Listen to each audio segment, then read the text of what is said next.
Hey folks, Nick here from another BookTube channel, and today I'm taking a look at the complete web of horror. This is a perfect comic magazine to look at during this Garbaugust. Garbaugust is all about celebrating trashy books, trashy literature, trashy comics, and part of the definition of trash is knockoffs and imitations, stuff that is meant to just capitalize on the popularity of something else. And that's what Web of Horror started as. But as you'll see, even just from the opening end papers here with an incredible illustration by Bernie Wrightson, the Web of Horror was able to kind of transcend its knockoff beginnings and become something truly special, even though it only ran for 3 total issues. While I'm on this page, I'll just talk briefly about Webster. This is the horror host for Web of Horror, a disgusting like spider creature that was designed by Bernie Wrightson. He's awesome. I love Webster. Immediately became one of my new favorite horror hosts. There's also a self-portrait of Bernie Wrightson in here. The book is dedicated to him because he did so much for the legacy of Web of Horror, and I'll talk a little bit about that. So where did this all begin? Web of Horror began with Robert Sproul. He was a magazine publisher. His company was Major Magazines, and his entire business model was built on knockoffs and imitations. So the big humor magazine was Mad, obviously. So he created Cracked, which that was probably his most successful venture, was Cracked magazine, even though Cracked stinks. I don't know if you ever read a Cracked magazine from that era, but it was terribly unfunny. They got some good artists. I know John Severin did some work from them. They even got Dan Clowes before he was really anybody to contribute some work to Cracked. But magazine as itself, wasn't too good, but it accomplished the goal that Sproul had, which was it sold. It made him money.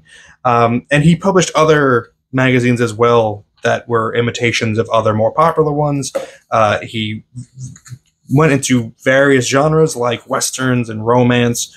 And it was inevitable that one day they would get into horror. And the way that came about, he had 2 writers on his staff. He had Terry Bisson and Clark Diamond. Was it Clark or Chuck? Clark. Clark Diamond. Or Dimond. I don't know. And they had previously also written for Warren publications. And Warren was doing their horror magazines creepy and eerie in the style of the old EC comics, with a horror host, embracing the silliness of horror, embracing the violence and the bloody aspects of it. And they loved writing those kinds of stories. That's what really appealed to them. So they talked about it, and they pitched an idea for a horror magazine to basically rip off Creepy and Eerie. And Sproul thought it was a great idea. So he gave them the keys, and they ended up creating Web of Horror. And the first issue of Web of Horror ended up coming out within 1 month of Warren publishing Vampirella in 1969. But what set Web of Horror apart from just any other knockoff horror magazine was the incredible artistic talent behind it. So Diamond, he had a network of artists that he was friends with in the industry, and he knew a lot of young artists that were, kind of sharing the same interests and looking for something to work on. And so one of those artists was Bernie Wrightson. He also got Jeffrey Catherine Jones, Mike Kaluta, Ralph Reese. These are big names to us now. We remember them, or we know of them as being these massive juggernauts of illustration. But back then they hadn't made their name yet. And they saw this magazine as an opportunity to make their name. Here's a Bernie Wrightson story, which you could see his style is pretty well developed early on. I mean, this is predating the work that he did on Swamp Thing at DC, and it was really well received. It was a pretty successful launch Right off the bat, I passed an example of this before, and well, here's a Mike Kaluta, by the way, written by Otto Binder, which is another thing. They were able to get some really cool writers. Otto Binder, from the Golden Age, the guy that he was a Captain Marvel's writer. Pretty cool talent to get for a project like this. And what was also really big was here's another example, where it was the Web of Horror Comic Artist Contest, where they would have a staff artist. In this case, this is Mike Kaluta did this spread. Do most of a picture, or did a full picture and then just white it out. Paste over a center and said, add your art here, cut this out or copy it, and then doodle in your own art, send it back to us, and you'll get a prize. The big prize is a full-page story assignment at professional rates for the magazine. So that did really well for them, and they got a ton of submissions that Bernie Wrightson and the other artists personally reviewed the results for. It never went anywhere because the magazine ended up folding, because Terry Bisson, who was we talked about, one of the spearheading creators of the project, disappeared into the hippie scene of 1969. He got on a motorcycle one day and just hit the road, and nobody could get a hold of him. And that pretty much killed the magazine dead. This is a cool story. I'm not going to focus on any particular stories while I go through this, but this is a really good one. Breathless, art by Bernie Wrightson, with a script by Marv Wolfman, credited as Marvin Wolfman, because this is still, again, before Marv even hit it big, before he was doing big things with Marvel. But God, look at how beautiful Bernie Wrightson's artwork, man. I just love how there's not a lot of holding lines on his art. He just knows where to spot those blacks. It just looks great.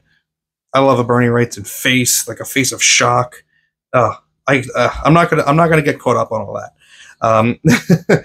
So what ended up happening was only three issues got published, and before Terry Bisson took off. But they had enough material kind of in the works. They had enough art. They had enough stories already written to do a fourth issue if they wanted to.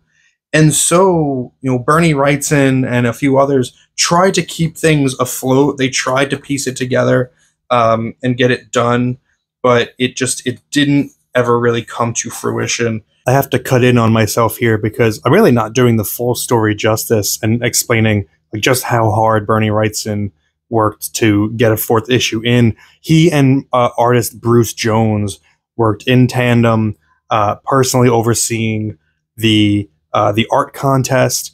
And when Terry Bisson took off, they are the ones that they gathered all the material. They determined what they had to work with that could make the cut for a fourth issue and what needed to be put aside. And they tried repeatedly to get meetings with Sproul to convince him to keep things going, and they kept getting the brush off. They couldn't get an actual face-to-face with him. And then one day they did actually get come on and see me in my office or whatever, or maybe they just showed up. I can't remember. But they brought the portfolio full of what was going to be in the fourth issue to his office, and to their claim, they opened the door and everything was gone. And that just Sproul had packed up operations and moved to Florida, as it turned out. And not only that, he took a bunch of existing art with him. So all of the file cabinets were empty. So other stories that were filed away had been, for the time being at least, lost forever, including the Bernie Wrightson story, The Monster Jar. So, and then they could have, I guess, theoretically pursued Sproul to Florida to try to get him to keep going, but they were so exasperated by that point and frustrated that he was obviously not super interested in this project that, they just kind of threw in the towel, because you can't blame them. They're, again, young artists. Just go where the work is. They did pretty well on their own. This is a Ralph Reese story, Man Plant from the Tomb. Features my favorite image from the entire book, which is this skeleton that is being reanimated by plant matter.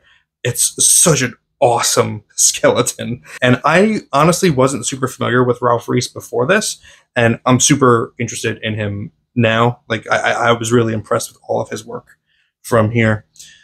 We're going into issue 3 here. Yeah, so issue 4. The issue 4 that never happened. Here's a Mike Kaluta again. Beautiful. So what ended up happening with the material from issue 4 is a lot of it was republished in other magazines because, you know, the work was done and you got to get paid. So the artist would, you know, sell the story to whoever else would be willing to publish it. And then there was also just a bunch of material that never got printed anywhere. And all of that was considered to be lost to time until very recently. Oh, and here you can see the end paper from the beginning. So this is why I say I think they did draw the full image, and then they would probably just paste paste up like whiteout over the central portion of it to give the people to draw something on top of it. I mean, I don't think you could beat Bernie Wrightson personally. I think that's a bit of a tall order. But what was I saying about issue 4? Oh yeah. And a lot of art lost to time until so in very recent years, I need to double check the year. It's mentioned in the beginning, but Heritage Auctions had an auction for it was called the Cracked Vault Collection. So original comic art related to not just Cracked magazine, I guess, but anything from that studio, that, you know, the Robert Sproul studio. And there were unpublished pages in that vault and in that auction. And when they popped up, you know, people who were deep into the lore of Web of Horror, there's a steadfast community out there, people that love this magazine. They saw it and they said, holy crap, those are the lost pages. Like that, those are the ones. This is amazing. And so what this book does, this really awesome book that Fantagraphics published, is it collects all of the stories that would have made issue 4, and it creates an issue 4 out of them, which is what we're seeing here. That's why it's just like original art and not, you know, polished published art. They create their own issue 4, but they also create an issue 5 using, or maybe not really a full issue 5, but they include all of those lost pages. The lost pages here, including a full story by Bernie Wrightson called The Monster Jar. And The Monster Jar was like this mythic story that people were like, oh my God, I can't believe it's been lost to time, like a full Bernie Wrightson. And they found it, and it's in here. And that's sick.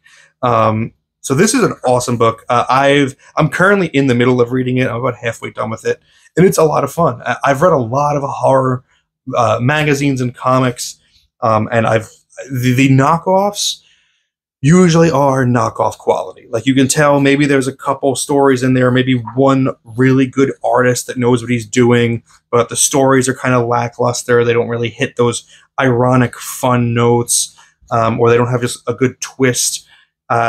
You know, but this has pretty much everything you want. This is about as good as anything that Creepy or Eerie would publish.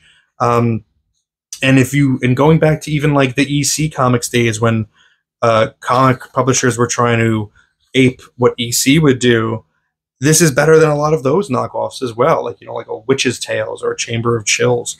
Like this is awesome, and it looks awesome. You can see it all here.